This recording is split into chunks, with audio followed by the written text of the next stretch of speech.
Hey everyone, it's the end of June, we're midway through the year, and yeah, time always feels both fast and slow at the same time. And I think that's probably because it's just what the meaning we give to it.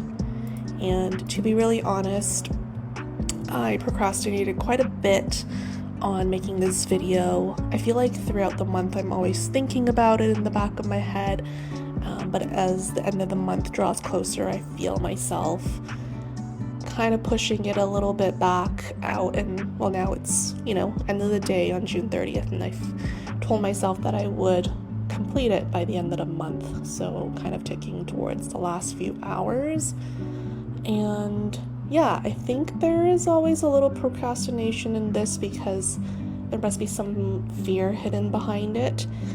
Maybe I'm afraid of what it might look like, the outcome, and at the same time, no one's really holding me accountable to doing this. Nothing external, at least. I'm not being paid for this. It's not really a job that I'm committed to in that sense. So yeah, I think the only reason to do it is because there's a part of me that wants to do it. And I'm not sure, how long this will last. But for now, I do still want to try. And I think once I start doing it, there is a part of me that does really enjoy taking that time out for myself to reflect, to think, to process what really happened this month. And I will say that those are things that I've always deeply enjoyed. And as I was kind of looking through these clips from this month, it made me kind of look back and take a moment to appreciate and look fondly at the moments that did happen. And maybe that's enough. And I'm learning to enjoy the process of doing things, and learning how to keep myself a bit accountable as well, and pushing myself a little bit by holding my commitment to myself to do it, as long as there's a part of me that does still want to do it. So this month is a bit of a whirlwind. I feel like I got a bit stuck in overthinking. I've always been an overthinker growing up, and for the longest time I would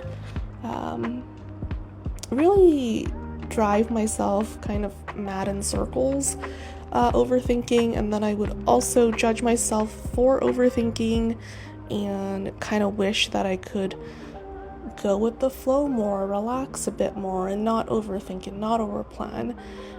But as I've, gathered more life experience, hopefully also just maturing a little bit, I recognized, one of the reasons that I did plan so much was just a way for me to exert control in my life when I didn't really know what might happen, and that would, make me feel nervous. And one of the remedies was just overthinking and overplanning so that I could kind of protect myself against the unknown.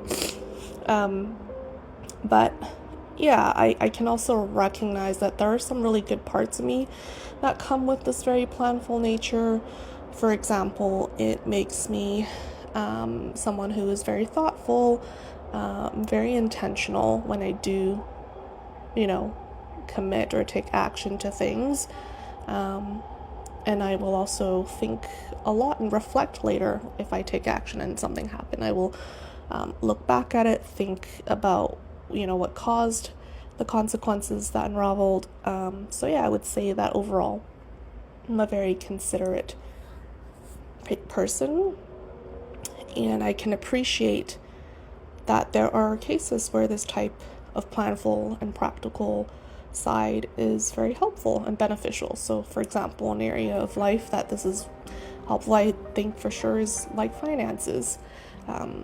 And for me now, what it's about is just learning how to balance that side of me that likes to plan and loves to think about different options, versus the side of me that can allow things a bit more and let go a little bit more and allow for more spontaneity as well. And I feel like that will just be the dance that I'll be dancing for a long time too in my life, this balance between structure and freedom. So one of the reasons, or some of the reasons why I have been kind of been in this overdrive, this mode of overthinking, is because I'm kind of standing at the juncture of a lot of big changes. I'm, discussing, getting married with my partner, my boyfriend currently. We're discussing future plans regarding maybe purchasing our first home together, where we want to live, what kind of a lifestyle we want to live, and we're also talking about family planning as well. We are, a bit older, and I'm aware of the timeline that I might have as a female as well with my age, so I'm doing a lot of testing around my fertility and my health, and so that is just a lot to consider as in the backdrop, and I feel like even if I bring it up now, I can feel like going, oh my god, there's so many things to think about. And on top of that, not only are these big changes, but we're also looking at making, fairly different choices in the next step. So one of the things we're doing is we're considering moving out to a more rural area, so living a lifestyle that is not that convenient. We're not in the middle of the city. We're not having, easy access to all sorts of amenities and day-to-day life necessities that I normally have in living here, mostly in the city right now. And I think there are things that draws us to that type of a lifestyle. For sure, it would be a big adjustment though. And yeah, I think there's a lot of things that I'm thinking about in terms of what I want to trade off. So, trading off convenience for space, and, being able to stay anonymous in the city versus, what it might mean to really get to know a community. And, in the childcare family planning space, I am doing a lot of reflection, not just on my health, but also, emotionally and psychologically, what would becoming a mother, and if I take that step to do so, what would that really mean to me? And yeah, I think there's a lot of things to process there. For most of my life so far, I've really only had to think about myself and my needs. And, once I commit to this journey of, becoming a mother, I think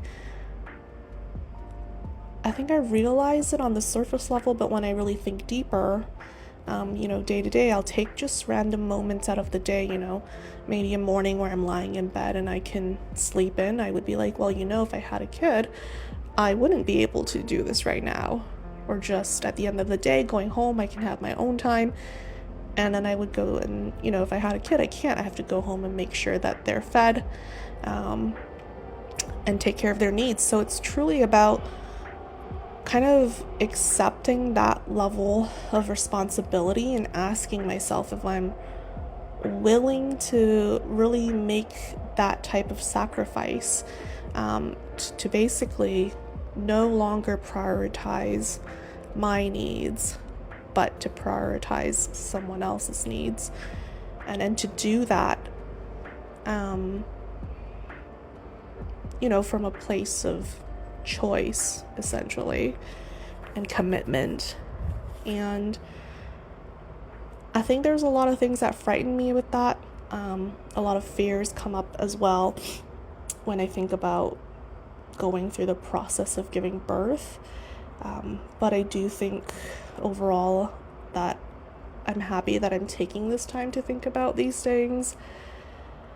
I feel like I'm learning that it's good to accept the difficulties that might come through with the challenges and these changes, so that when it does come, I feel more open to them, and I'm hoping that it will make the transition a little less, I don't know what the word is, but make the transition a little bit more okay. I don't know if okay is a word. I can't find the right word right now. But yeah, so those are some of the feelings that I've been processing around this potential transition, already processing some feelings of loss, some fear, and I'm hoping that as I'm embracing these feelings, I can be more open to this transition and to kind of accept this adventure of the unknown, which is something that I deeply value, which is to be open. And so all in all, I find that these little vlogs do help me take moments to slow down and reflect. And when I do remember to take little clips of the scenes or the moments day to day during the month, it's lovely. Like, I remember walking through the downtown, the city in the rain, and thinking how beautiful it was, and these moments of eating or shopping for or looking at rings with my boyfriend. All of these little moments, I want to treasure them and not just have it rush by me as a thing to do, as a checklist. And also these moments where I get to still spend by myself, whether it's at work or maybe just having a meal by myself, going to the gym. And all of these moments might not seem meaningful in the day-to-day because I'm often, not present, but I hope that I can cultivate more appreciation for these moments and remind myself, that the fact that I'm able to have a job that I like, that I can, have a partner that I really appreciate, looking at our future home. It's all a part of a dream that I am living now, and I want to honor that and I want to cherish that. And I think I will end my monthly vlog here. And I want to say thank you for listening in and tuning in to this chapter in my life. Whoever you are out there, I appreciate you listening. Thank you.